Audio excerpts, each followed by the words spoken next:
Lagos State is like no other state in Nigeria. Lagos State like no other state in Nigeria. You first had their worries and what you now call the White Cap chiefs. Then you now had a situation where the Benin Empire now expanded into Lagos, and Lagos was their waterfront empire, right? Then the British came and colonized Lagos, and Lagos was now the capital of Nigeria, right? So everything that was settled in Nigeria was Lagos. So Lagos was a mini Nigeria. Lagos was the port in which Nigeria was formed. Then you now had the returnees that came with tremendous wealth because these people were able to buy their freedom. They came with skills, they came with wealth, and that they built significant parts of Lagos Island. The Branco family, the Rhodes family, where people say I'm not Lagos. My family land is what City Hall is built on. That's how Lagos I am, right? And this is history that Lagosians know, right? But again, when a people cannot sell a vision, they sell division, and they do it every time. So they have a policy and a campaign strategy of bigotry. It's not unique to me. It's what they do.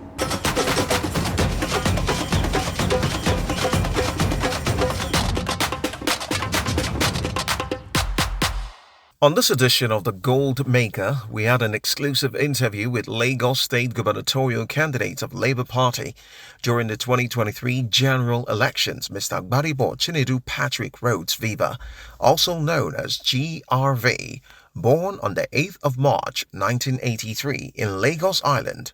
He grew up in Ikeja. He attended Chrisland Primary and Secondary School up to JSS 3 and then proceeded to Paris to attend École Active Bilingue, where he completed his secondary education.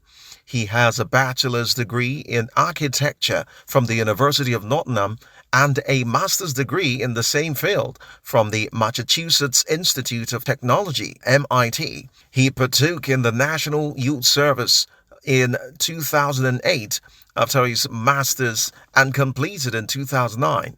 He later attended a second master's degree in research and public policy from the University of Lagos, UNILAG. Rhodes-Vivour is from a family of lawyers. He is the son of Barrister Olawale and Mrs. Nkechi Rhodes-Vivour, a former justice of the Supreme Court of Nigeria, Bode Rhodes-Vivour. His uncle, while the late Judge Akilmi Rhodes-Vivour is his grandfather. He is a great-grandson of Stephen Bankole Rhodes, the second ever indigenous judge appointed in Nigeria. He is a Nigerian architect, activist and politician. He was the gubernatorial candidate of the Labour Party for Lagos State in 2023 gubernatorial election, which he finished losing to incumbent Governor Babajide Sanwo-Olu. He was the senatorial candidate of the People's Democratic Party for the Lagos West Senatorial District in 2019 Senate election, married to Ifeyinwa Anebo and blessed with children. He speaks to us on several issues regarding the political landscape of Nigeria, ranging from his eligibility to contest for office, as several conspiracy theorists have it that he is not a Lagos State citizen. Additionally, he highlighted lessons learned from the last election, how he hopes to come back bigger and stronger in the next election, and also advised Nigerian youths about a lot of opportunities and hopes in this country, and thanks the good people of Nigeria for believing in the party by supporting him and their presidential candidate, Mr. Peter Obi. Ladies and gentlemen, let's enjoy the interview.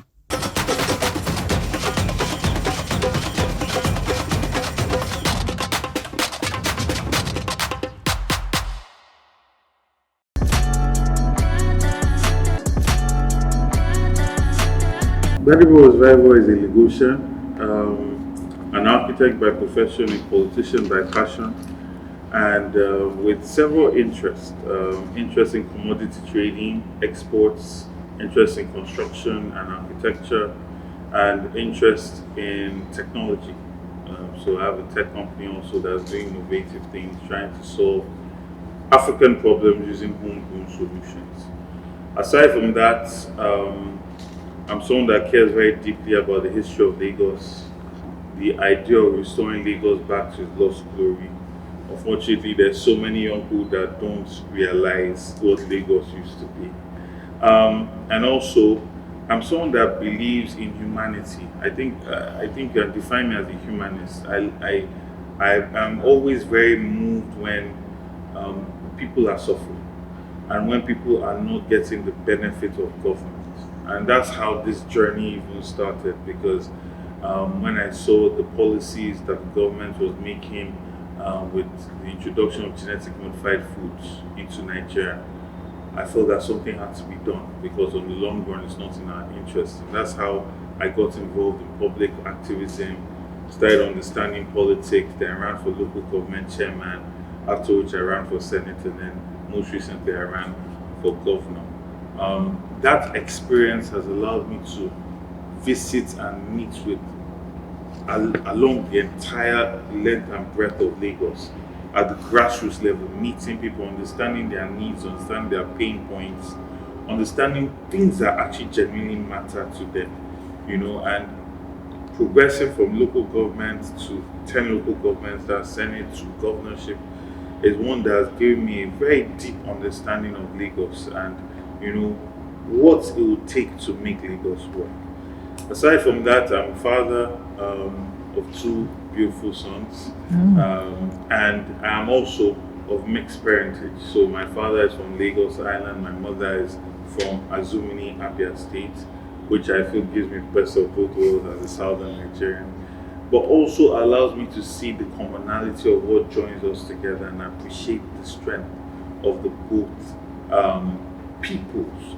Because what people don't also realize is when we look at the diaspora, Cuba, America, the Africans that were taken from Africa, at least 60 to 70% of them came from these two people and these two tribes, and they've gone on to do great things.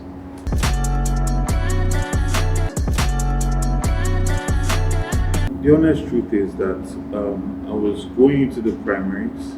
The leaders in the party felt that it would be better if I stepped down to be the deputy governor of the eventual PDP candidate. And there was an agreement that we're going to be on a joint ticket. So I stepped down. And then weeks later, he announced someone else as his deputy, which, we all talked about and said, it's his entitlement, so I can go. Which turned out to be great for me, because sometimes, just like Joseph, it's your own brothers that have to push you out. So I look back at it as a unique journey that God's hand was written all over it. Because sometimes we just take a step in faith. The idea at that point, because PDP I ran under the PDP as a senatorial candidate for Lagos West, which is the largest senatorial district in Nigeria.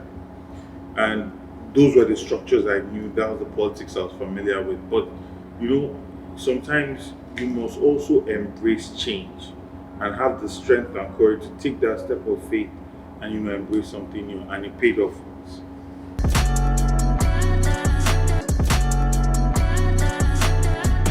Peter Obi played a massive role.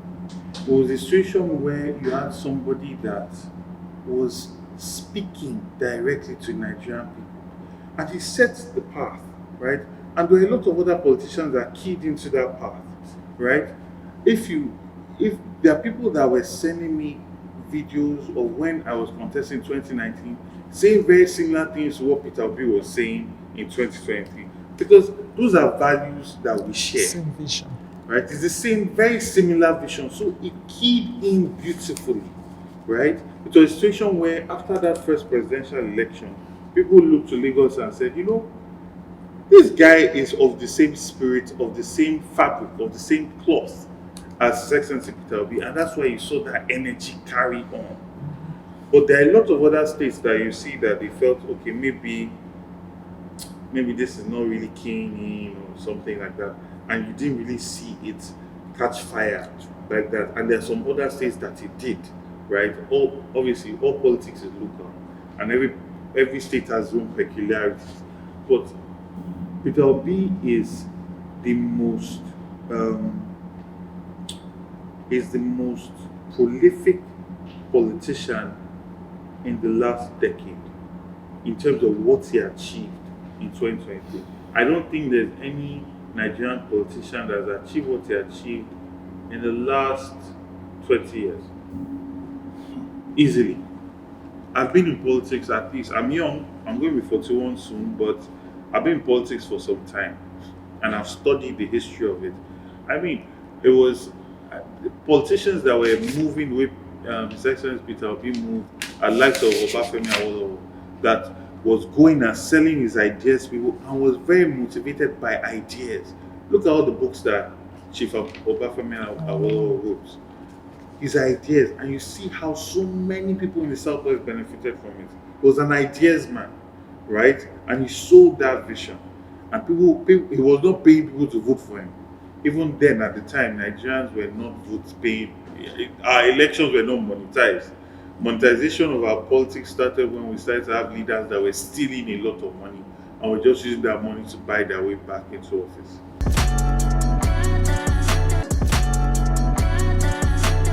The truth of the matter is, it is nothing new. You see, the APC in Lagos State has always advanced itself based on the deception to people and propaganda.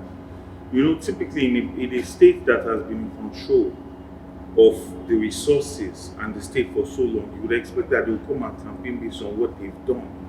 They will come and campaign based on issues. They should be able to say they've been in charge, so they should be able to say, we did this, we did this, we did this. But I mean, look at Jimmy Agbaje election. Jimmy Agbaje is someone whose mother and father are Yoruba, as far as I know. He's a priest from Ikoro. Like, his family is, the pedigree is unquestionable. But they started calling him Jimmy Chukwu, that he's the Igbo governor. And then we saw the damage and the aggression and oppression that was made of not even non-indigenous. Because you see, a person from Abeokuta is not an indigene of Lagos. Lagos has its own indigenes, right? We have our own ruling fathers. We have the Ibile kings. We have the people that made Lagos what it is when it was Christmas, right? Yeah. So, a man from Osun, a man from Ikiti, they are also non-indigenous. So I can't even use the word non-indigenous. Yeah. But you have people from the South, you have the Isoko people, you have the South Calabar people, you have Ishekiri people, you have so many other people that have come to Lagos and have developed it in their own and made their own contributions. Because you have to remember, Lagos State is like no other state in Nigeria. Lagos State is like no other state in Nigeria. You first had their worries and what you now call the White Cap chiefs. Then you now had a situation where the Benin Empire now expanded into Lagos, and Lagos was their waterfront empire, right? Then the British came and colonized Lagos, and Lagos was now the capital of Nigeria, right? So everything that was settled in Nigeria was Lagos. So Lagos was a mini Nigeria. Lagos was the port in which Nigeria was formed. Then you now had the returnees that came with tremendous wealth, because these people were able to buy their freedom. They came with skills, they came with wealth, and that they built significant parts of Lagos Island. Branco family, the Rhodes family, where people say I'm not Lagos. My family land is what City Hall is built on. That's how Lagos I am, right? And this is history that Lagosians know, right? But again, when a people cannot sell a vision, they sell division. And they do it every time. So they have a policy and a campaign strategy of bigotry. It's not unique to me, it's what they do, right?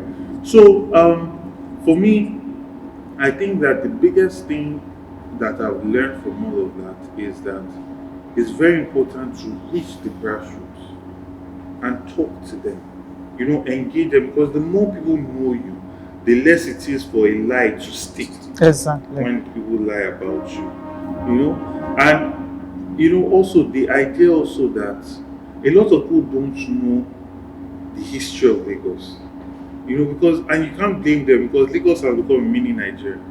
A lot of people don't know the contributions of different Lagos families So a lot of nonsense can fly. And you find that a lot of people that are spreading all this stuff, they are sitting out somewhere in Ibadan, they are sitting out somewhere in Ogun State. They are not from Lagos, right? They are not indigenous of Lagos, they are not from Lagos. But it's what they do. And it's very sad because, when a governor or a leader prepares for a campaign and meets the people and engages people, even his ideas are better. He can sharpen his ideas and he can come into governance with ideas that have been tested. At least he has rubbed minds with people. When you are just selling the vision, you are using force to beat people and everything, you just know that it's the same thing that will keep going on and on. You cannot take power by force and expect that something is going to be done in favor of the people. The most you get is token projects, and you see that it not really affect the people. So you hear there's development. Lagos say owes this big amount of money, but where is the money? You understand? So for me, we've taken it as a lesson. We are going to engage more at the community level, at the grassroots level, so people can get to know us one-on-one. And the prayer is that our people will be much wiser now at the next election, to be able to differentiate propaganda and lies from the truth.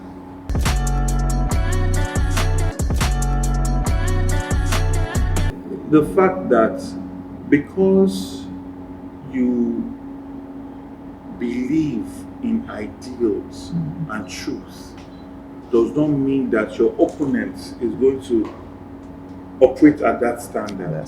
So you must be ready for that, right? We came prepared with a manifesto, with ideas on how Lagos can be better, and we sold this vision to Lagosians, and a lot of Lagosians bought into it. Their idea is to bully and oppress with violence. And this violence did not just start in 2023 elections. It started from the NSAS situation. And even it started as far back as 2019 with a lot of violence as well. So you see that it's a group of people that have just used violence again and they've celebrated it. It's something that they celebrate. You import people into Lagos to brutally attack people all over Lagos. And that's what happened in 2023, right? So we've learned that that is what they do. We've also learned that we must be very vigilant and be ready to dispel lies and propaganda. Because unfortunately, we still have a huge population that are not. I feel we have to do a lot more work so that we give a lot more information and knowledge before the election so that people are not easily swept away by propaganda. I think those are some major lessons. My name is Erelungozi Abeni Adeleke, the wife of Osun State Governor Senator Ademola Jackson Nuruddin Adeleke. Keep watching GOLDMAKER TV. Keep watching it. Keep watching the brothers and sisters. Hey people, I watch GOLDMAKER. You too, go watch GOLDMAKER.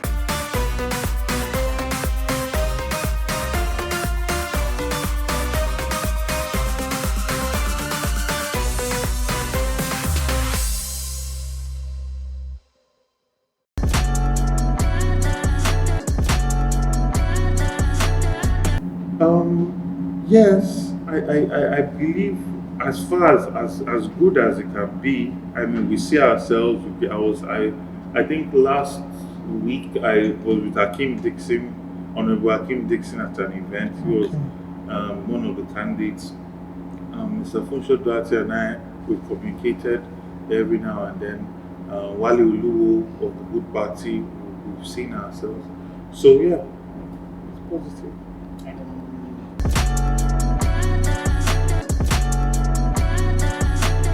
For me, you see, this election was a very different election and I said it when I first came out. I said the election in 2020 is going to be like nothing Lagos has ever seen. I said it.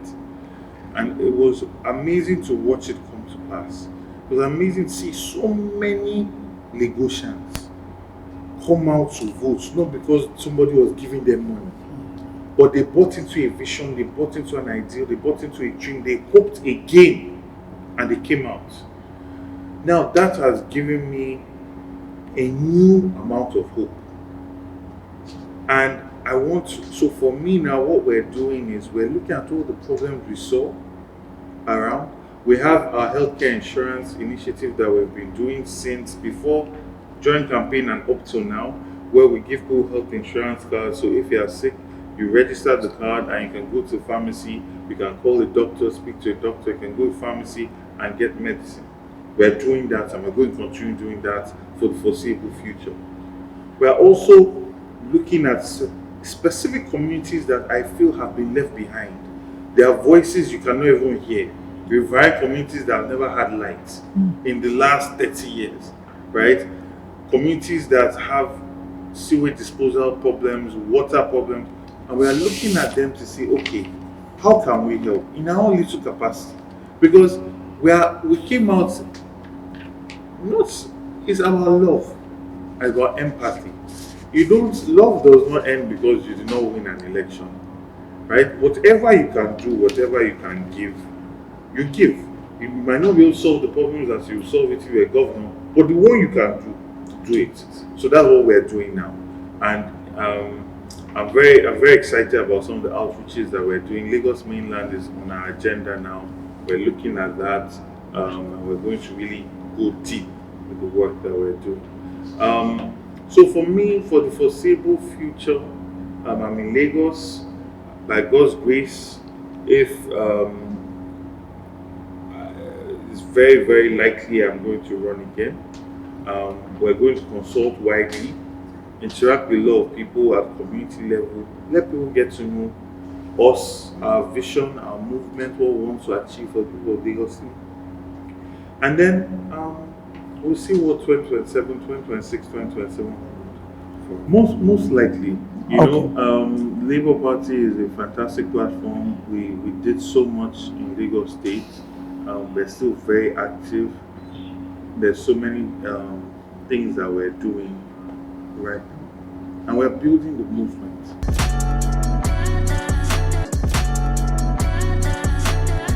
Oh, certainly. There's a new generation on the block now. A generation that's social media generation. Yeah. And they are getting registered, and they want leaders that they can relate with. They want leaders that their two legs are in this moment, not a leader that one leg is here, one leg is checking out, right? Because we are going to live with the consequences of our leadership, right, for the next 20 plus years, right? And we are more in touch with the needs and the cries of these people, and they make up the bulk of the population. You cannot say that a person that is of a certain generation can understand another generation more. It's just not. It's not realistic, right? And for too long, a certain group of people have held on to power just for their own self-perpetuation, not so much for the betterment of the people. Because I know that people look at Lagos and say they think Lagos is special in terms of what the government has achieved. But you see, with Lagos, the more you look, the less you see. In that most of the development of Lagos is private. It's private run. It's private people that have done it. And that's why it's so painful when so many people have come, they've developed, they've put in investments. The top 1,000 Nigerians, richest Nigerians, you find that all of them have a base in Lagos. They might have their house in Kano, but they have a base in Lagos. All the oil companies, their headquarters are in Lagos. The oil is in the south, but their headquarters are in Lagos, right? Manufacturing companies, embassies, so many people have come together. And that's how Lagos has always been since when our first kings, King Ado, right?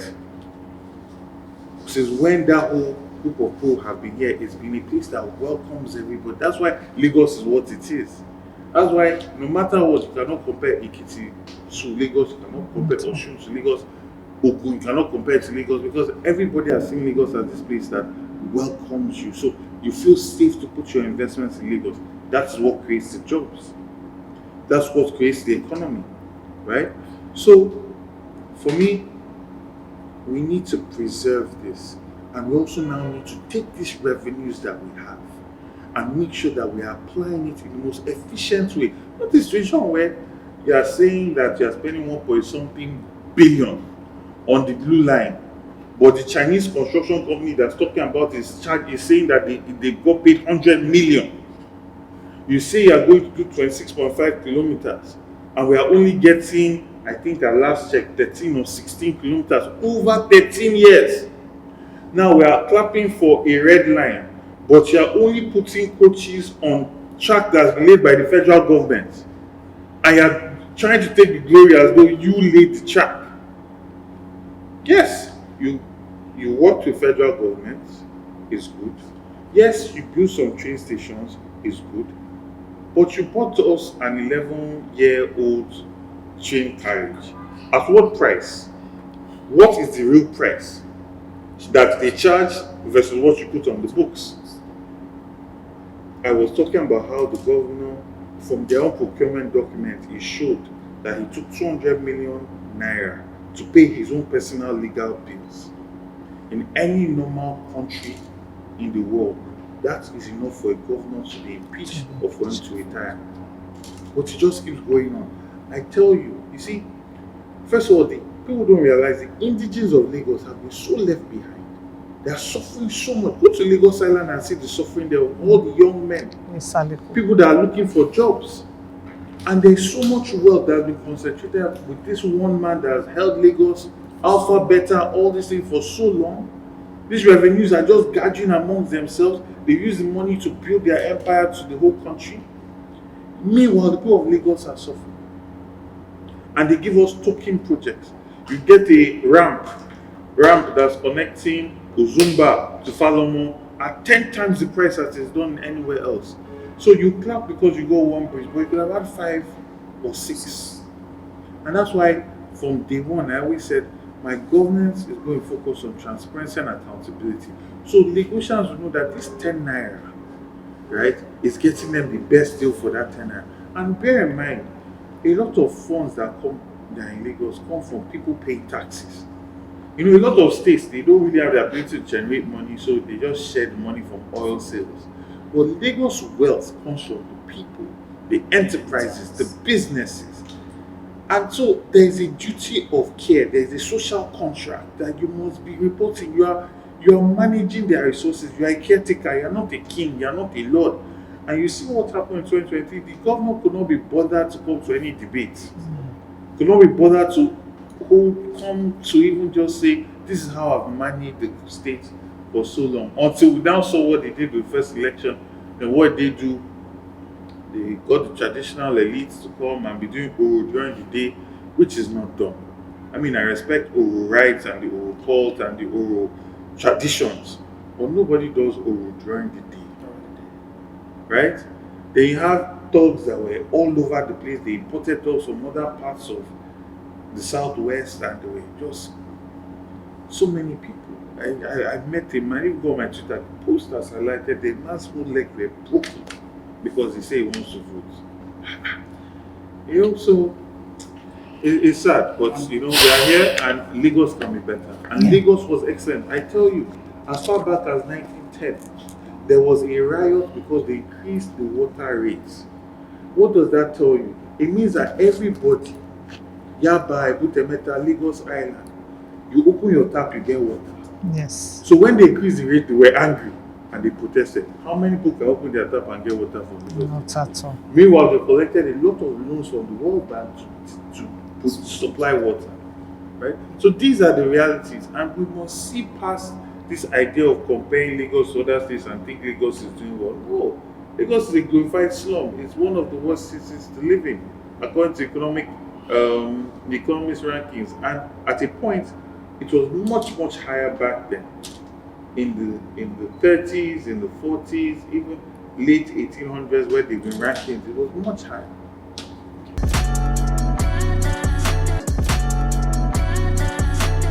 Social media is extremely important, and this is what I go back to when I say one generation is trying to stifle another generation.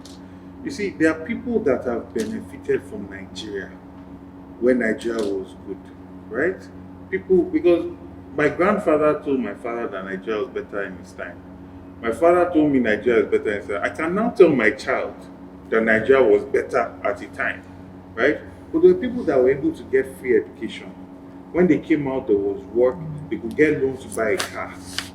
And that was because of innovations that happened in their time. But now, those same people want to stifle this new generation, right, of something that is powering development, access to knowledge, business, e-commerce, networking, bringing people closer together, right? That is the power of social media. So many things. You don't need to own a physical shop anymore. You have a shop online, you can sell your products, it gets delivered. It's empowering people. And then with all the unemployment, the high youth unemployment rate in Nigeria and Lagos State particularly, these people want to start to stifle that thing. But they were not thinking about stifling when they were using it to criticize Goodluck Jonathan and PDP. They were not thinking of stifling it then. But now, when it's time for them to be held accountable, they want to stifle it. You see, so you see a group of people that are interested in power for the sake of power. Because a person that's interested in power to make people's lives better will see social media as a tool to be accountable, to endear themselves to their people, not something to regulate it and cautious. It's almost like this big man is almost like a king that just wants to keep his people away because he doesn't want to deal with their criticism or their questions or their demands. But you are not a king. You are a public servant. The people gave you a mandate. Well, suppose grab this, snatch it, and ran away with it. But in a typical democratic situation, the people gave you a mandate, and they are supposed to be able to hold you accountable to that mandate.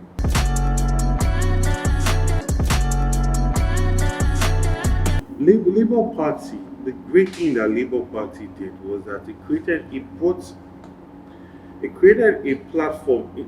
It allowed for unconventional politicians to fly the flag on their platform, right? It allowed for His Excellency Peter Obi to fly on their platform, which is a man that has sold himself consistently on efficiency, on managing public funds, on being transparent and accountable, on not being wasteful. And the people, enlightened people know what Nigeria needs. They know. The reason why they don't vote is because the both of you are not really giving us what we need. That's why His Excellency Peter Obi could come out and campaign and not have to be buying votes. People were printing their own cap, printing their own t-shirt because they saw a man communicate a vision. And like I said, when you don't have a vision to communicate, you sell division. It's not a aspire to acquire kind of thing. It's a reality. Peter Obi had a vision to sell, so you see, he was happy to go to any debate. Anytime any newspaper or any media agency called him, he was there. He was constantly moving around, meeting the people to sell his vision. And the people bought into that vision. He will tell you in detail, this is what I think, this is what the problem is, this is the solution, this is what it has been done in another country, right? So you can see that he's thought these things through. Some other person will come on a stage and say, now statistics will go chop, he'll crack a joke, he will laugh and move on. And now the statistics of our country is showing us suffering that Nigerians have never seen, right? So all of a sudden you realize that statistics matter, right? So the Labour Party, even in Lagos State, you find that the party created an opportunity for a free and fair primary that was determined not by who has the bigger money to spend, but by looking at the people that want to vote, the generation that wants to vote, and which candidate is going to tie into this and carry them along more. And I won by a slim margin, but that might not have been the case in another party, right? So you see that also carried in Lagos State. I was able to relate with people that were going to vote for me, the youth, different groups of Lagos State, the indigenes of Lagos, a lot of people came out, and that's why they had to bring out all this violence, try and stop my emergence as governor in Lagos State. And now what they're doing is propaganda again to make it seem as though people did not come out, violence never happened. It's just that it was a peaceful election and Gbadebo did not win. But anybody in Lagos that lived through that time knows the reality. So they can continue lying to themselves as far as I'm concerned.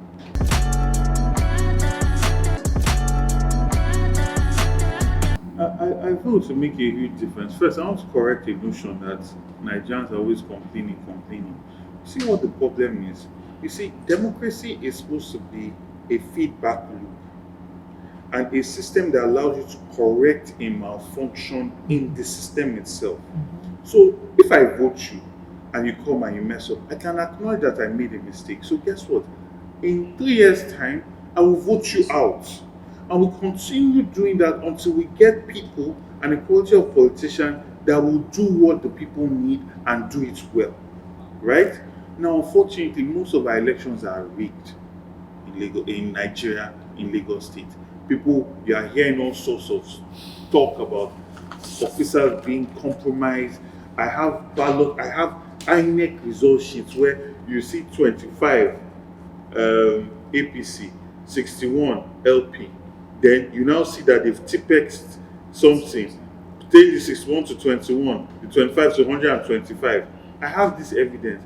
If you see the video that I put out during the election or as we're collating, we put it live on TV from the IRF and from the results that we've started seeing. So, unfortunately, the democratic system is not working the way it's supposed to work. So our complaints seem like we're just complaining in the air and things are getting worse and worse, and which is what is very scary for us as Nigerians, because our population is increasing. The more we don't get it right, the more people that we are failing, and the more people that we are now sitting on a keg of gunpowder that's going to eventually destroy the nation, because we cannot continue having huge population growth and it's not a productive population. Right? Eventually it will lead to civil unrest. Right? So for me, I feel that with Labour Party coming in, His Excellency Peter Obi has espoused values of management of resources, of productivity, of moving from consumption to production. I can assure you, His Excellency Peter Obi will not enter office, see how much debt we have and the situation of our account, and then go and buy himself a whole fleet of imported cars. I know that people say don't vouch for human beings, but this one I can vouch for it. You'll be surprised that he won't tell you that he's going to use his own personal vehicle. That's the kind of person that he is. Now that sends a strong signal to the people, to the market, to investors, that we have somebody that's going to cut away the excesses and fluff and get to the heart of the matter. And that way you deliver the best deal, the best value to the people of Nigeria. And we at the moment we are poor. We might not be poor with the resources that we have, but in terms of how Nigeria is being managed, the numbers, we are poor. So we need to maximize. We cannot have a situation where the First Lady is getting so much money for her office, for her fleet. They were even considering getting presidential yachts. When people cannot eat, when the dollar was just going out of control, and then you are carrying your children up and down on entourage, your child is flying the presidential jet to go and watch a polo match. You just realize that these are not people that have empathy for the people. It is forced. It's forced. Okay, so in Lagos or in Ogun State, we go out and protest. Okay, the president now going to come and say, we'll give palliative, we will share this money. But a president that prepared for debates, that prepared for governance, not politics, would have known that if you are going to remove subsidy, you put palliative arrangements in place before you remove it. Whether it's food and everything, you would have put it, secured it in different regions, in different states, You'd have organized how to be shared. You work with the mosque, you work with the churches, you know how you impact the sowing season for the farmers. You know how you move the army to secure them so they are producing excess amount of food. You know how you need to open some of the borders to allow some food in so that the price shock of food will be managed. You would have envisioned all of these things. That's what policy formulation is about. But if you take pride in saying na statistics will chop, it shows. It's not something that you can hide, it's showing.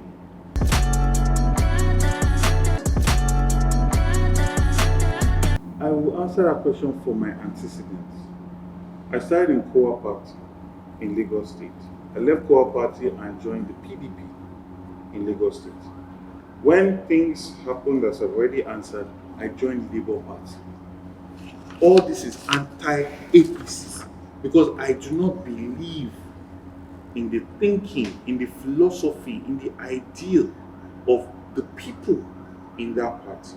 I believe that they've created a party to just perpetuate their own interest, not the interest of the people.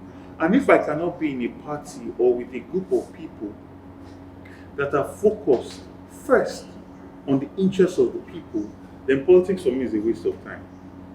It is. I'm an architect. I might not be the richest man in Nigeria, but I'm doing well. I'm okay, right? I have interests in Nigeria. I have interests outside Nigeria, right? So I can afford to take a stand.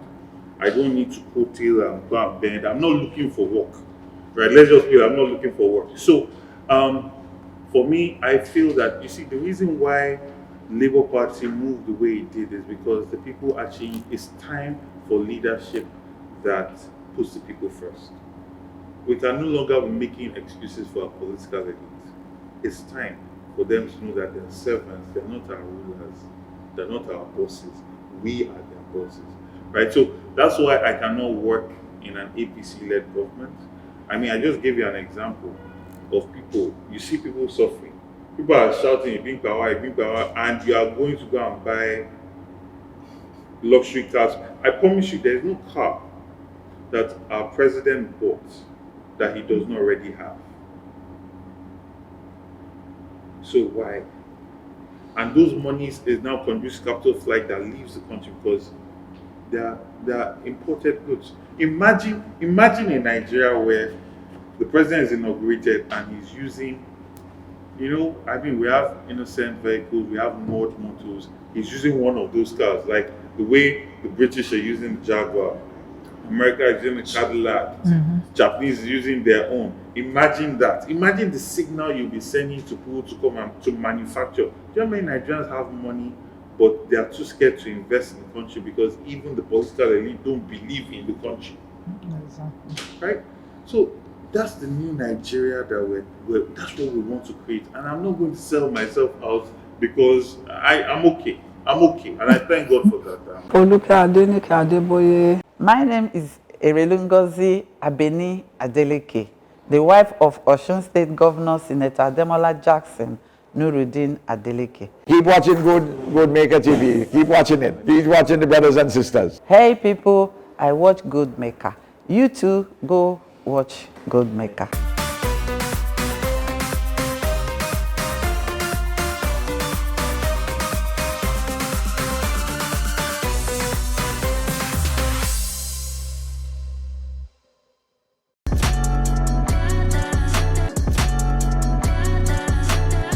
Never.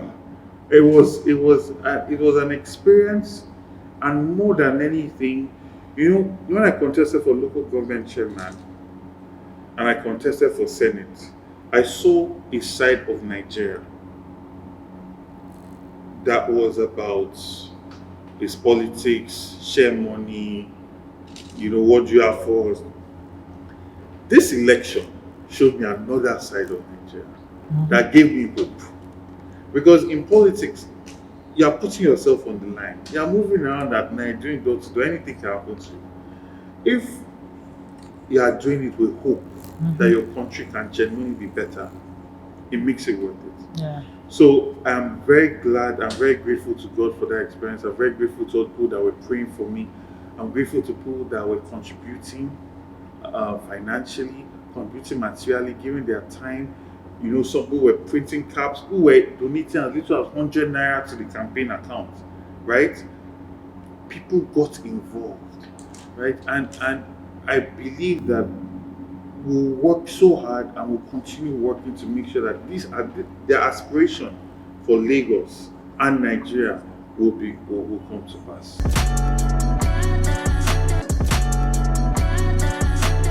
I don't believe in Godfatherism, right? And I think we need to also dig deeper into that thing, because a lot of people just use that label to cover a lot of things.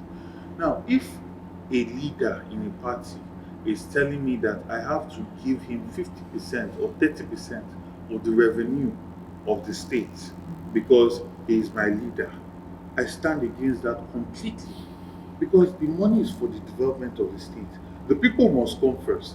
Anybody that comes in between the people coming first is a problem to Nigeria, is a cancer, as far as I'm concerned. It's a cancer. Because when you think about cancer, a cancer cell is one that just keeps growing, keep growing, and then eventually it has to be cut off.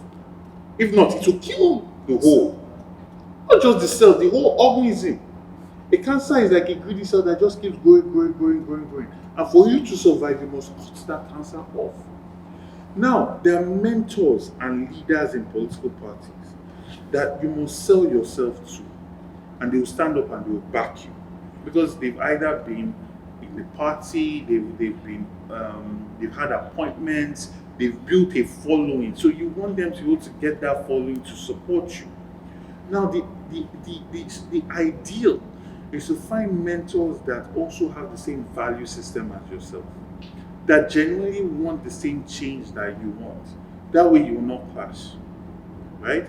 And then you also find that those mentors also put you in a position where they are telling you, go and meet the people.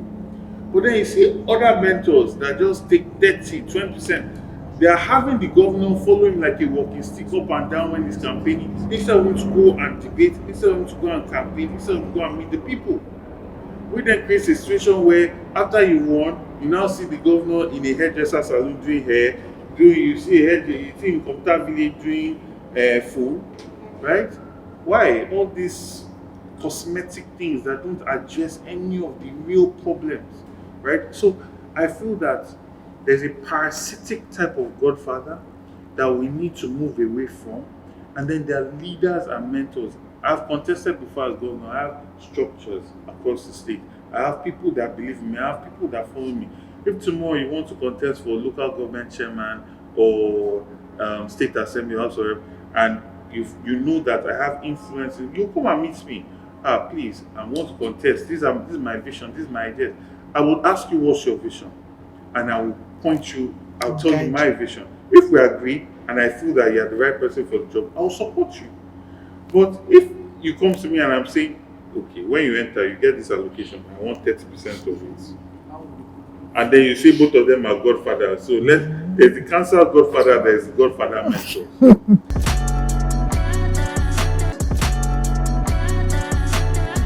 Fluently, I speak English very fluently. I speak French, okay. I speak Yoruba, okay. But you see, because I am so expressive in English, I want to be as expressive in Yoruba. So I don't speak Yoruba, like I get shy, right? Intonations and all that. You know what's ironic? And my mother is the one that caused this. I don't speak Igbo. Mm-hmm. They didn't speak Igbo in the house. And they didn't even speak Yoruba in the house. My father is speaking Yoruba with his friends. And then unfortunately, when in secondary school, I don't know why, they'll say Yoruba is vernacular. Exactly. So this is the identity crisis that we also have, right? Because it's just like, so during Christmas, a lot of people came in from outside the country and they were making efforts to speak Yoruba, and so people were laughing at them. But I say, first of all, language is a living thing. And your language, you know, there are a lot of languages that die. Yes. A language lives because the people, they're not only alive, but they are thriving and they are developing. So a lot of people are coming to learn their language. Most of my business speaking English. Why am I speaking English? Because the British Empire got to a point where they were strong and they came and dominated Nigeria. They conquered Nigeria. They defeated your armies. And they imposed the language. If you go to Unilag now, there's a Chinese institute, right? Where people can go and learn Mandarin. Why would a Nigerian go and learn Mandarin? Because the Chinese are creating an economic empire. Yeah. So it is in your interest to learn because it opens up an opportunity. You're not just learning it for the sake of learning it. How many books that are fundamental in education today can we get in Yoruba?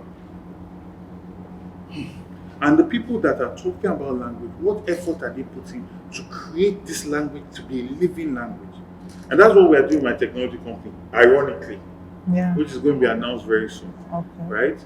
So, for me, I mean, if you understand IFA and understand that IFA makes up the fundamental basics of computation, of binary code, of probability that runs computers today, and you ask yourself, the applications in Nigerian military, the applications in computation, the applications in code development, Nigerians are not keen into it. In fact, if you are a person that practices IFA or you are ostracized as like. So we as a people, yes, Gbadebo might not speak Yoruba the way you like it, or you might say echo instead of echo, but there's a bigger issue here. And the bigger issue is that we have an identity crisis that we must resolve. And we don't just resolve it by saying you must do like this. No, you create things that make the learning of it not only in your interest for culture, but your interest for development. Right? If we create a code based on the probability 246 or 256 outcomes of IFA, and create a code from the stories of each of them to be able to communicate something, which American or British country can infiltrate that message that I said at to you? all. Do you see how powerful that is? But what are we doing with it? So you see a lot of politics and a lot of conversations always very surface. You don't go deep. It's surface. It's just surface. The things that can truly create a flourishing people, they don't bother with it. They don't bother with it. And our stories, our culture, Ifa, Afa, Okuti, Okuta, this is Igbo, Yoruba. I'm giving words of the same thing. That sound similar. These are things that you can look and join us together as a people. But because these people don't have a vision to sell, they sell division. And a people cannot go fight, they keep fighting themselves over nonsense, really. Because what are we really fighting ourselves about? There's a man that's in charge of Blackwater, is a mercenary group. They're the ones that the Americans send to Russia or to the Middle East. That contractors, war contractors. Man recently said, about 3 weeks ago, he came out in an interview and said that it's time for Europe and America to go back and colonize Africa. It's time to put on their imperialist hat back on, because the leaders of those countries are not developing the countries. They are just stealing the resources and taking it abroad. So it's now time for them to conquer again. These are the real issues. Imagine any of these big countries. Everybody has problems, everybody has fight, but it doesn't get to the point where they are fighting over nonsense. Right? You can have disagreements, but we must come together as a whole. If not, that's the whole, we cannot develop. We must start to prioritize merit. Merit, who is the best person to do this thing? Because what's the point of having your brother that is a Hausa man in charge of your military, but Boko Haram is still killing you like chickens left and right? Yeah. What's the point? So what does it matter? What's the point of having your brother as president? Meanwhile, your people have now turned to almost Almajiri, where Lagos Island, the pride, the people are hungry, who are begging. What is the point of saying that it's not football, it's not premiership, it's not a match that we watch? Okay, Arsenal is playing Chelsea, when they finish playing, everybody goes home. No, elections have consequences. If the leader is not making the right decision, we will all suffer, we will all pay. The people that made the right decision, the people that made the good decision, we will all suffer, we will all pay. So, we as the people, we must come together. We must look at these politicians and know that they are just selling bobo for their own interest. They benefit from people that cannot bring people together. They need to tear them apart. They benefit from our division. But a country that's divided can never move forward. I'll give you an example. I was sitting down with a very wealthy man, and he was telling me about the projects he was planning to do in Lagos State. But that once he saw what happened in the elections, he decided that he cannot locate that project in Lagos State anymore. Because what has happened now, if they continue to get away with that, he does not know what will happen in the next 8 years. That project has been suspended, is on pause. That project will have created a lot of jobs. There are I'm in the real estate sector, I'm an architect. There are so many people that have held back now. I've done design projects, anything is supposed to kickstart. They're like, first, the economy is bad, yes. Commodity prices are going up and down. But there's also the idea now that this is not the Lagos that we know. This is not the Lagos that we know, right? And this happened in Warri. There was a time where Warri was the place. All the oil companies, everybody was there. A lot of investments were pouring in, and then the people now started creating and fighting and creating an environment. And guess what? Everybody moved out. Now, who is people that are suffering? There are no jobs. So, Lagos State, you cannot eat your cake and have it. You cannot be the economic capital of Nigeria, the commercial hub of Africa. I want to be playing petty politics as though you were in somewhere in the hinterlands. Lagos that has been dealing and trading with the Portuguese in the 1800s. So we need to get our act together.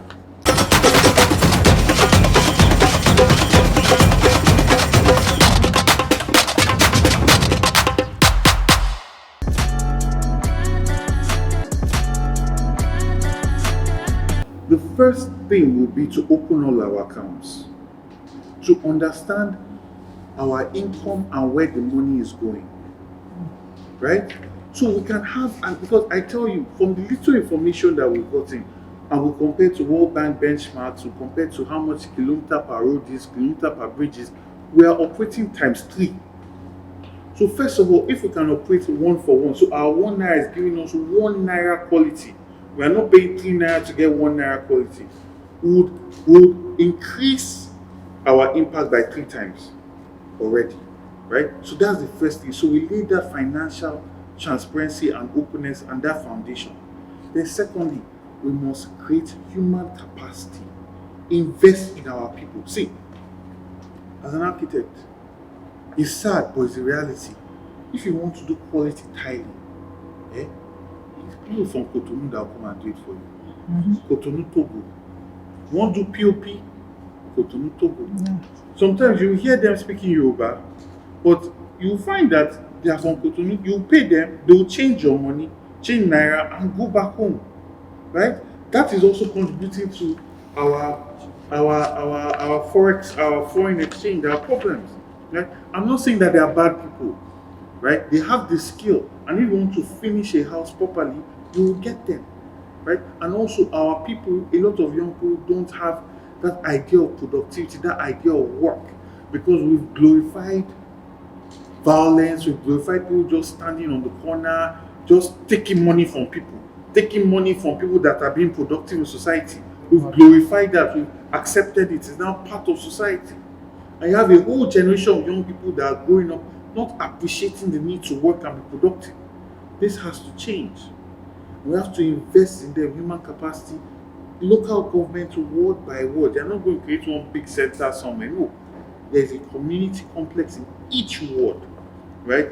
What do you want to learn how to do? Someone come and train you. From there, any job that's happening in that local government must be done by people in that local government so they can be employed, right? Invest heavily in healthcare.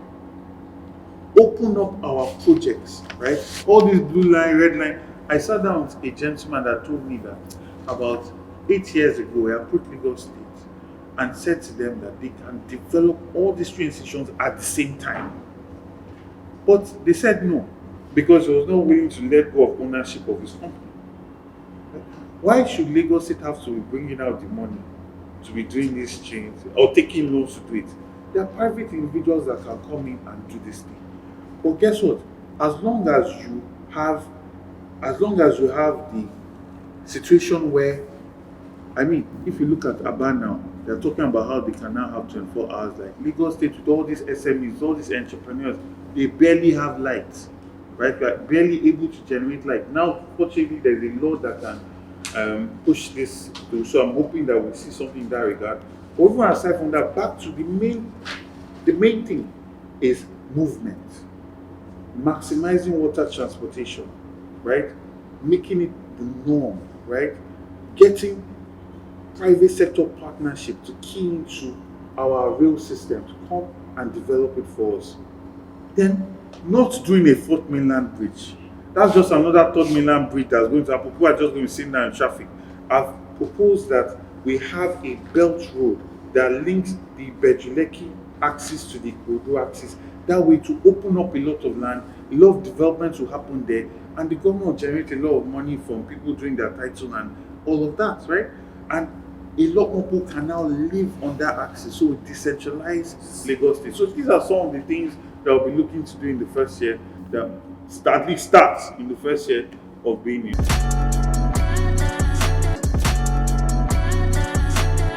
So my message to the youth is, please don't lose hope.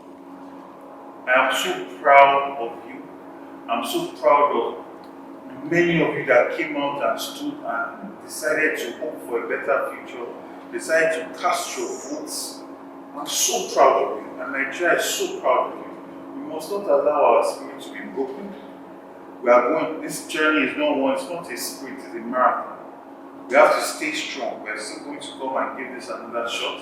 And also, I recognize how difficult the economy is now. I recognize how hard it is, but don't lose hope. Look for things to make yourself productive. Acquire skills, the best way you can acquire skills, and stay on the right side of the law. By God's grace, this is not going to last forever. This package was produced by Tosin Abiola. Thanks for watching.